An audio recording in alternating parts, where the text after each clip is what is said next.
2025 yılı doğum parası. Doğum izni alabilmek için bazı şartlar var. İlk olarak, son bir yıl içinde en az 90 gün sigorta primi ödenmiş olmalı. Ayrıca, doğum izni başlamadan önce işten ayrılmamış olman gerekiyor. Ve en önemli nokta, doğum iznindeyken çalışmaman şart. Son olarak, doktor raporunu işverene iletmen şart. Unutma, bu şartları sağlarsan doğum izninden faydalanabilirsin. 2025'te doğum iznine çıkan bir anne, brüt asgari ücretle çalışıyorsa, günlük doğum parası 577 lira 90 kuruş, toplamda ise 112 gün için 64.624 lira 80 kuruş ödeme alabiliyor. Unutma, bu tutar maaşına göre daha da artabilir.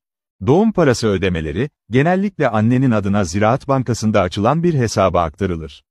Eğer banka hesabı yoksa, PTT şubelerinden de ödeme alınabilir.